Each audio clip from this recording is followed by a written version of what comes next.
Secret de Provence, c'est votre chronique patrimoine tous les jeudis à 7h15 dans Bonjour Marseille avec nos amis de Secret d'ici. Et c'est Jérôme Ségard qui lance le bal de cette deuxième saison. Ça va? Très bien, et Bel vous été? Stéphane? Super été. Bon voilà, un été Pas encore riche. fini d'ailleurs. Pas encore, voilà, avec beaucoup de visites. Avec beaucoup de Beaucoup visites. de monde pour découvrir notre belle région et c'est ce qu'on essaie de faire aussi le jeudi dans Bonjour Marseille. On prend la direction de Saint-Chamas aujourd'hui en fait, Jérôme, hein. Voilà, sur la commune de Saint-Chamas, il y a le pont Flavien, Mhm. qui est un pont romain, donc pont antique qui a plus de 2000 ans, qui est magnifique. Vous envoyez une photo. Ouais. C'est juste au nord-ouest de l'étang de Berre. On tombe dessus, on a l'impression qu'il est un petit peu perdu au milieu du paysage, mais il enjambe la Touloubre Ouais. depuis 2000 ans. Alors ce pont qu'on voit à l'écran, qu'on voit juste derrière moi, il est assez reconnaissable, hein. C'est pas un pont comme les autres. C'est pas un pont comme les autres. Alors il se dit, j'ai pas pu le vérifier bien sûr dans Ouais. tout le monde romain, mais il se dit que c'est le seul pont romain qui reste avec ces deux arcs, les arcs de triomphe qu'on voit de part et d'autre. C'est vrai que ça le rend reconnaissable entre tous, en tout cas tous ceux qui sont dans notre région, et il en Mhm. reste quelques-uns.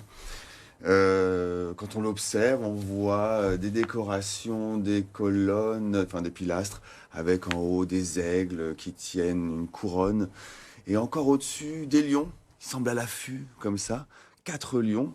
Bon, sur les 4, il n'y en a qu'un seul qui est d'époque, puisque 3 autres ont été refaits au XVIIIe siècle. D'accord. C'est un sculpteur bien connu d'ailleurs, notamment à Aix-en-Provence. Il s'appelle Jean Pancrace Chastel, vous allez le retenir. Jean Pancrace Chastel. Chastel, Voilà. voilà, qui a fait notamment cette belle sculpture au-dessus de la halle au grain à Aix-en-Provence, juste Hmm. avec, vous savez, cette jambe qui pendouille dans le vide de Mhm. cette femme, et puis aussi quelques fontaines.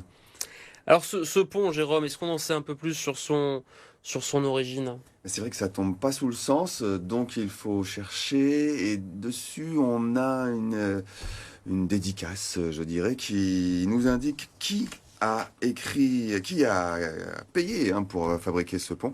Il s'agit de Claudius Donius Flavius. Alors la citation, je vous la donne. Ouais. Claudius Donius Flavius, fils de Claudius, Flamine de Rome et d'Auguste, ça veut dire que c'est un prêtre, Ouais. a ordonné par son testament de bâtir ce pont et ses arcs sous la direction de, encore un Claudius, Donius, Vena, et Claudius Atius Rufus. Qu'est-ce que ça veut dire? Ça veut dire que c'est après sa mort, grâce à ses dons, que ce pont va Hmm. être construit. Alors, pour bien le situer dans le système romain, on a des grandes voies. On a notamment la voie aurélienne qui vient de Rome et qui va jusqu'à Arles, en passant par Menton et Aix-en-Provence. Et là, c'est une voie secondaire qui reliait Marseille à Arles et qui revenait rejoindre cette grande voie aurélienne. D'accord. Voilà. Tout un réseau de ponts. Ce pont d'ailleurs, il a un autre nom, c'est ça? Et oui, parce que à partir du XVIIe siècle, on va l'appeler souvent le pont Surian, en tout cas sur place à Saint-Chamas. Ouais. L'idée de ce pont Surian, c'est qu'en fait, le pont, c'était le seul passage sur le Touloubre des- pendant plusieurs siècles, et il tombait en ruine quasiment. Enfin, on roulait encore dessus, mais on s'approchait quand même du vide. Il restait plus que 40 centimètres de pierre au-dessus du vide, à l'endroit où passaient les chariots, charrettes. Et Monsieur Surian, un consul justement de Saint-Chamas, va décider de sa réparation. Il a certainement évité la ruine hein, de, Hmm. de ce pont. Du coup, les habitants l'ont appelé le pont Surian, puisqu'ils ont continué à l'utiliser jusqu'au début du XXe siècle quand même. Et après la retraite, pour lui. Et après la retraite. Alors, petite péripétie, à la Libération en 44, un camion américain qui casse l'une des arches.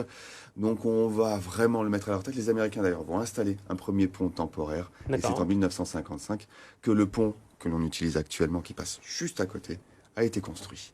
D'accord. Ce pont, on peut le voir encore aujourd'hui, hein, On passe, voilà. On vous passe, on passez à voit. Saint-Chamas, vous êtes sur le pont d'à côté et vous pouvez, il y a un petit parking, vous pouvez aller le voir de près. Ça vaut le coup parce que vraiment c'est assez émouvant. On voit les traces des chariots qui Hmm. sont passés par là pendant près de 2000 ans et quelques petits graffitis aussi du XVIIe siècle quand on se rapproche. Enfin, voilà, c'est gratuit, vous passez à côté, arrêtez-vous, prenez 5 minutes, ça vaut vraiment le coup. Merci pour ce bon plan, Jérôme. Jérôme de Secret d'ici. C'est un site sur lequel vous retrouvez toutes les visites dans le Pays d'Aix. On a quoi là en cette rentrée?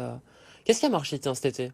Qu'est-ce qui a marché cet Qu'est-ce qui été? a bien marché là? Alors, on a eu un peu peur d'avoir chaud, donc on est beaucoup resté en ville. Et puis, Ouais. les petites visites à l'extérieur, on a choisi Bibémus, qui Ouais. est resté assez ouvert parce que c'est à l'ombre et on cherchait l'ombre cet été.